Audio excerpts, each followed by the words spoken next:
Ngai mob, welcome back to another session of the Kiilalaana MDAS Youth Empowerment Program. In this session, we're going to be talking about balanced choices and breaking down what that actually means. Now, we all make many decisions in our day and we make many choices that lead to the actions that we take. And some of our choices and our actions have positive impacts on our life and our day, and others have not so positive impacts. And sometimes those impacts aren't going to be felt for a long time because the choices that we make and the habits we create in our day-to-day lives will end up creating our life experience over the next 6, 12 months. And a lot of people, if you ask a lot of elders or people, even asking yourself as to what's a choice or an action that I did regularly that has led me somewhere that I don't want to be. For example, with myself, I chose not to be consistent with the food that I was eating and my stretching routine. Now, as an athlete, especially as an older, mature age athlete in my 30s, stretching is a really important part of your daily practice because tight muscles lead to injury. It leads to what we call a lactic acid buildup in the system, which means it can be harder for you to move, and it stores a toxic energy in the system that can make the muscles more fatigued and tired. And nutrition is a very important component of being an athlete and just in everyday life as well for our health and well-being, because the foods that we eat not only fuel our body, but they also fuel our mind, and they can impact on the way we feel emotionally and mentally as well. And if we're not conscious of that, we're not making balanced choices consistently over each day and over a week, and then that spreads out over months and years, it can lead to us having results that either impact our health, both mentally, physically, and emotionally. It can affect weight gain, and weight gain can be a negative in that it can affect your chances of increasing diabetes, heart problems, which are all preventative diseases. Now, in my own case, my not stretching led to me getting a knee injury that meant that I couldn't train at the level that I needed to, and it hindered my progress in preparation for an international competition.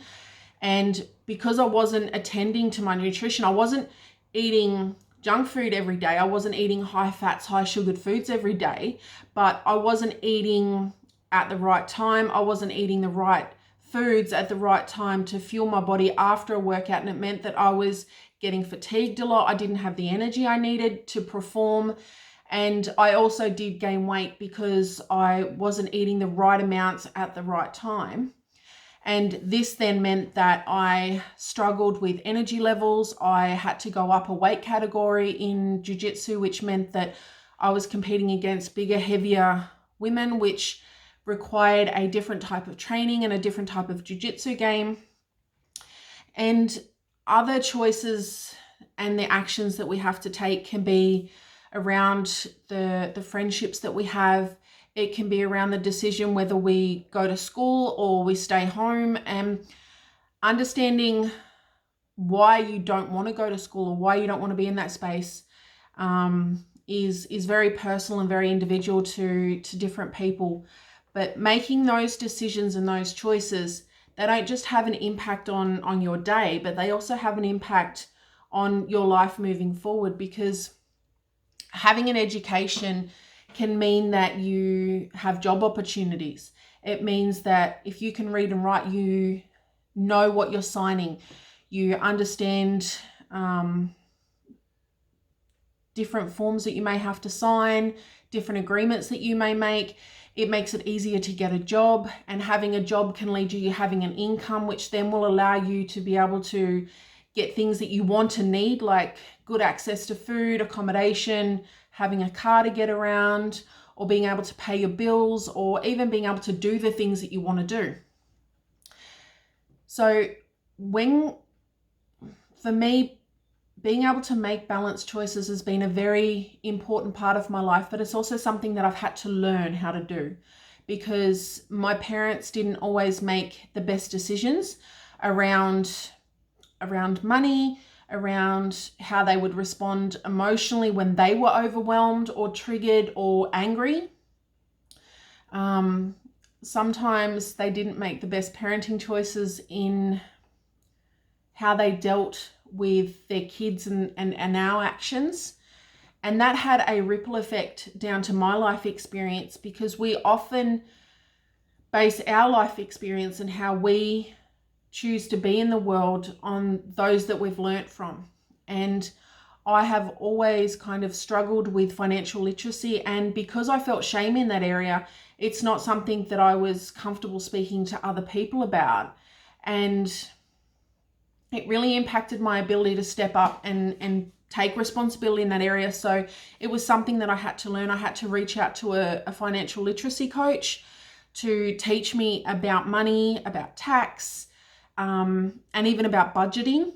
And especially, it's important to understand money and finances in a business, because you have responsibilities to pay things like GST and tax. You have to pay your own superannuation. You have to know how to split the cost, so you understand what's your business cost and what's your personal costs, and then being able to pay yourself a salary so you can afford to live.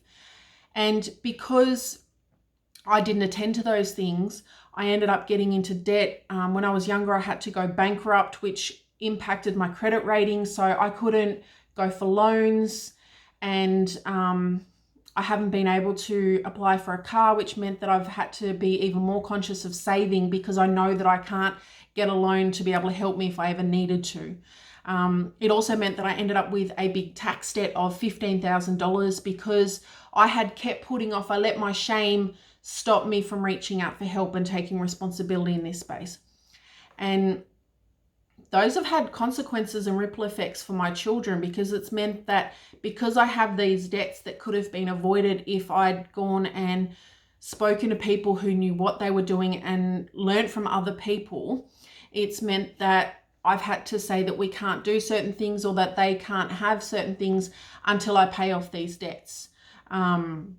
It's meant that I've got a really small car that doesn't really fit the kids, because I'm not in a position to upgrade to a car that would better suit our family as it is now.